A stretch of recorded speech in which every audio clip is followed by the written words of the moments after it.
ফাতেমা শেরে খোদা দুই ইমাম করেন সাদকা গোস পিয়ে ওরশতে চাদর করে পাঠিয়েছে আজ উরসে মুর্শিদ পিয়ার সুন্দর চাদর চড়েছে জোরে বলে চন্দন বাতি ফুলের ঝুড়ি মুরিদান সব মাথায় করি জোরে বলে আব্বা আমার হযরত খাজা গরিব নওয়াজ সামা পছন্দ করতেন সামা পছন্দ করতেন গাওয়া শায়রি গাওয়া পছন্দ করতেন খাজা গরিব নওয়াজ হিন্দুস্তানের বাদশা আপনি যদি বলেন আমি চিশতিয়া তাহলে আপনি খাজা গরিব নওয়াজের একটা নিয়ম আপনার ভিতরে নাই আপনি কিসের চিশতিয়া তরিকত কেউ বলেছেন 4টি কেউ বলেছেন 7টি কেউ বলেছেন 9টি কেউ বলেছেন 13টি কিন্তু মূল হলো 4টি কাদরিয়া তরিকার ইমাম প্রতিষ্ঠাতা খাজা হযরত মহিউদ্দিন আব্দুল কাদের জিলানী রাদিয়াল্লাহু তাআলা আনহু জোরে বলে দুই নাম্বার তরিকতের নাম চিশতিয়া যার ইমাম প্রতিষ্ঠাতা খাজা মাইনুদ্দিন চিশতি সঞ্জরি আজমিরি রাদিয়াল্লাহু তাআলা তিন নাম্বার তরিকতের নাম সোহরাওয়ার্দিয়া যার ইমাম প্রতিষ্ঠাতার নাম খাজা শাহাবুদ্দিন সোহরাওয়ার্দী রাদিয়াল্লাহু তাআলা আনহু বুখারায় শুয়ে আছেন জোরে করে সুবহানাল্লাহ চার নাম্বার তরিকতের নাম নকশবন্দিয়া ও মুজাদ্দিদিয়া এই তরিকতে দুইজন ইমাম বাহাউদ্দিন নকশবন্দ বুখারাতে শুয়ে আছেন আর একজন ইমাম রব্বানী মুজাদ্দিদ আল-কাসানি রাদিয়াল্লাহু তাআলা পাঞ্জাবের পাতিলিয়া গ্রামে শুয়ে আছেন যে তরিকতে আমি আমিনুদ্দিন বায়াত হয়ে আছি জোরে বলে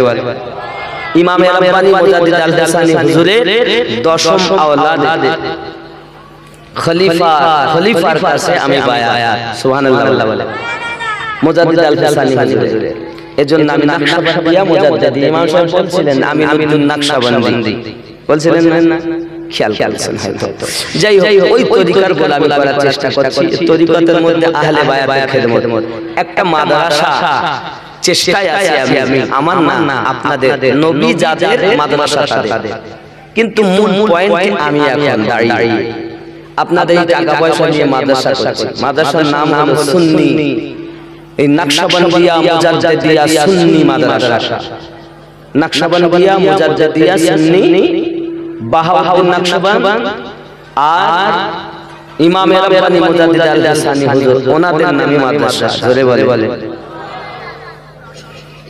একটা সংগঠন আছে সংগঠনের নাম হলো সুন্নি জাগরণ কাফেলা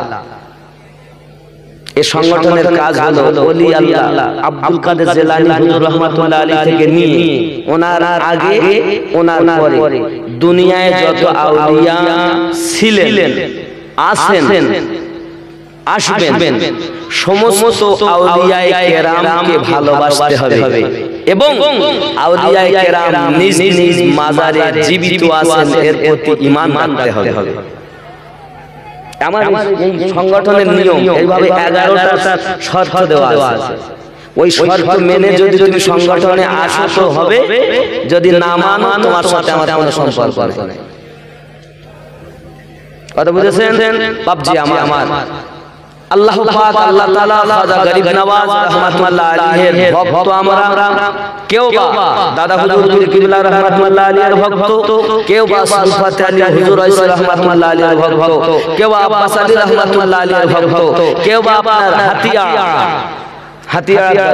আছে না হাতিয়া আমি সভা করতে গেছি আপনি মনে করবেন না আমি ওলিদের দুশমন নাই ওলিদের প্রেমিক যেখানকার ওলি হোক যে অপর ওলির সম্মান করতে পারে না সে নিজের সম্মান করতে পারে না তো ওই মোহাম্মদ রাজারহাটের পাশে মোহাম্মদ ওর পাশে মাজারটা ওখানে তখন উনি জীবিত আমি তখন এখান থেকে 15-17 বছর আগে কথা বলছি আমি ওয়াজ করতে গেছি খুব বেশি কথা বুঝেছেন একজন উঠে গেল যে আমি হুজুরের কাছটা ঘুরে আসি আর ওখানে গিয়েছেন উনি যাওয়ার কিছুক্ষণ পরই বৃষ্টি বন্ধ হয়ে গেল। সুবহানাল্লাহ।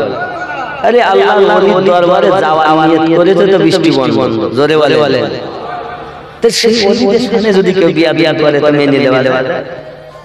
হ্যাঁ, সহিহ বুখারীর ঘটনা আছে, একজন মদখোর রাস্তায় মদ খেতে খেতে যাচ্ছে, কিন্তু ওর নিয়ত হলো যে আমি তো আল্লাহর ওলির দরবারে যাব। জোরে বলে।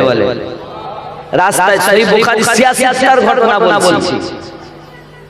আব্বাজি আমার সোনা মানিক রাস্তায় যেতে যেতে যেতে যেতে কিছু দূর গিয়েছে, আল্লাহ পাক মালাকুল মউতকে পাঠিয়ে দিয়েছে, যাও ও রূহটা নিয়ে আয়।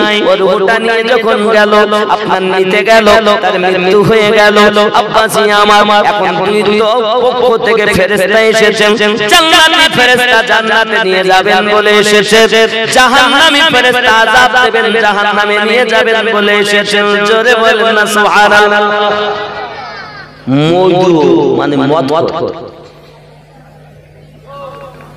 কয় রকম ফেরেশতা এসেছে? দুই প্রকারের, জাহান্নামী আযাবের জন্য, জান্নাতি শান্তি দেবে। জান্নাতি ফেরেশতারা কেন এসেছে?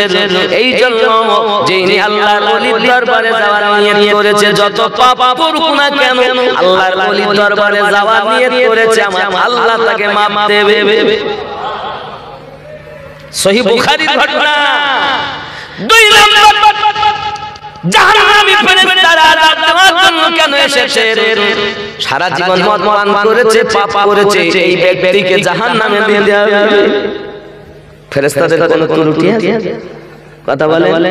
দুইজনেই তো সঠিক বলছে। ফেরেশতাদের মধ্যে গন্ডগোল, দুই দলে গন্ডগোল। এরা বলে আমরা নেব, ওরা বলে আমরা নেব।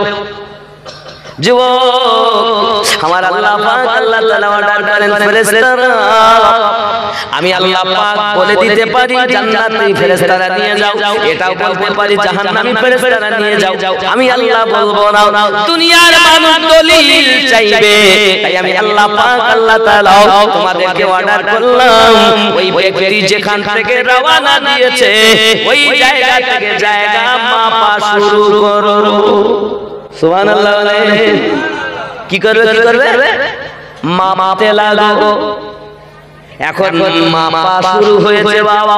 মেপে দেখা যায় ওই ব্যক্তি মদখোর ব্যক্তিটা আপনার চলতে চলতে এক বিঘেত মাত্র আল্লাহর ওলির দিকে বেশি গেছে।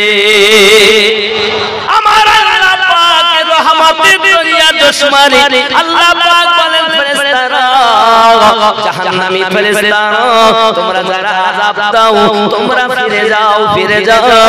আমার বান্দা যদিও মদ পান করুক না কেন, যেহেতু আমার আল্লাহ আমার বন্ধু দরবারে যাওয়ার নিয়ত করেছে, সে হয়তো দরবারে যাবে, জীবনের গুনাহ মাফ করে নেবে বলে এই নিয়ত করে বেরিয়েছে। আমি আল্লাহ আমার বন্ধু দরবারে যাওয়ার নিয়ত করার কারণে তার জীবনের গুনাহ মাফ করে দিলাম, জান্নাতি ঘোষণা দিলাম। সহিহ বুখারীর ঘটনা। ও সোনা মানিকেরা, আবার খাজা মাইনুদ্দিন চিশতি আজমিরি হুজুর বসে আছেন, দেখছেন ওই 30 বছরের বাচ্চা হারিয়ে গেছে। কয় বছর? না, হুজুর ব্যবস্থা করুন। হঠাৎ করে হুজুর মুরাকাবা করে মাথাখানা তুলে বললেন, বাবা তোমরা সবাই সূরা ইখলাস পড়ো, সূরা ফাতিহা পড়ো। জোরে বলুন। দরবারে যারা বসেছিলেন সবাই সূরা ফাতিহা পড়লেন, সবাই আপনার সূরা ইখলাস পড়লেন। পড়ার পরে আপনার কেন উনি বললেন, বাবারা এক কাজ করুন। কি কাজ? বলে আপনি বাড়ি চলে যান বাবা, আপনার ছেলে যদি আসে তাকে আমার দরবারে নিয়ে আসবেন। জোরে বলুন। কে বলছেন? খাজা ওসমান হারুনি। খাজা মাইনুদ্দিন চিশতি আজমিরির কাছে আসতে পারলাম না। ও সোনা মানিকেরা আমার ভালো করে বুঝুন, খাজা ওসমান হারুনি রাহমাতুল্লাহ আলাইহি এমন করে করলেন কি, বাবা আমার ওই মানুষটি বাড়ি গেছে, বাড়ি যাচ্ছেন, রাস্তা দিয়ে এসে সংবাদ দিচ্ছে কেউ একজন, ও চাচা তোমার ছেলে বাড়ি এসেছে। জোরে বলেন আল্লাহ। তোমার ছেলে বাড়িতে গিয়েছে যখন, বাড়িতে যাওয়ার পরে ছেলেকে দেখে বুকে জড়িয়ে ধরেছে, বাবা কোথায় ছিলি তুই, কোথায় ছিলি তুই, অনেক নাজারি হয়েছে, বেটাকে নিয়ে